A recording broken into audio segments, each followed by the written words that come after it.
After some time, the hermit kept the spade down and rested. On seeing the miserable condition of the hermit, the king offered to help him. He took the spade from the hermit and started digging. When the king had dug 2 beds, he stopped and repeated his questions.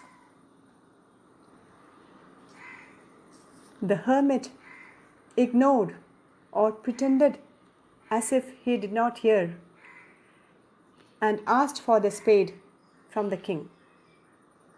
He told the king to take rest while he would dig the ground. The king did not give the spade to the hermit. Instead, he went on digging the ground. Now, the sun was about to set. Suddenly, there came a man running towards them. The man was a bearded man. He was pressing his hands against his stomach. As the man reached the king, he fainted and fell before him. The king and the hermit removed the clothes from the bearded man's body. The king washed the wound and dressed them, but the bleeding would not stop.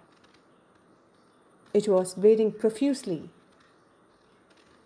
Then the king redressed the wound until the bleeding stopped.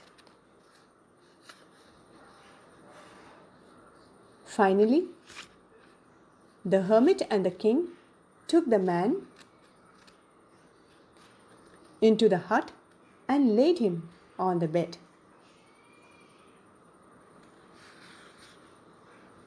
The bearded man asked for some water. The king fetched him fresh water. On drinking the water, the bearded man felt relieved and fell off to sleep. The king, who was equally tired of the day's work, slept on the floor quite comfortably. The next day, when the king woke up, he was surprised. He thought, how did he reach there? Where was he? And who was the man who was lying on the bed? The bearded man saw that the king had awakened. He immediately asked for forgiveness. The king said, "I do not know who you are. Then how can I forgive you?" The bearded man said, "You do not know me, but I know you.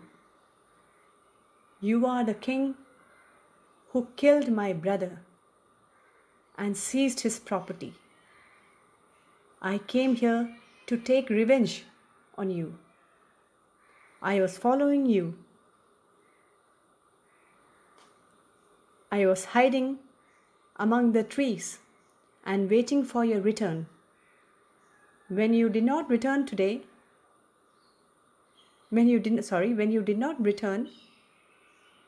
I came out of my hiding place.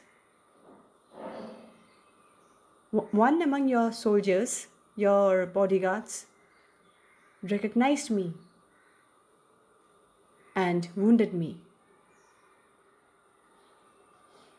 I wanted to kill you, but you saved my life. O King, I will be always grateful to you. I would remain your servant. I would serve you faithfully until I live. And not only that, I'll order my sons also to do the same. The king, when he heard this, felt very happy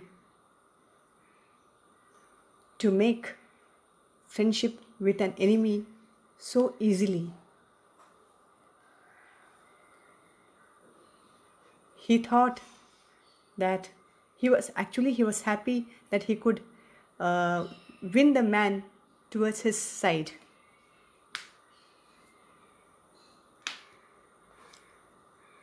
Then finally, they bid farewell to each other.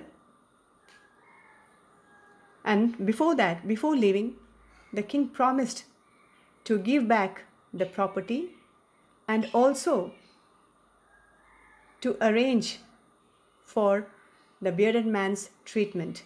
He told that he will send his personal doctor to treat the bearded man until he recovers fully. So in this way, they bid each other goodbye, and the bearded man went back to his place happily. Now, let me stop here, and the third part, that is the most important part, I'll give you in the next class. Till then, bye children. If you have any doubt, you can ask me in the online class. Okay?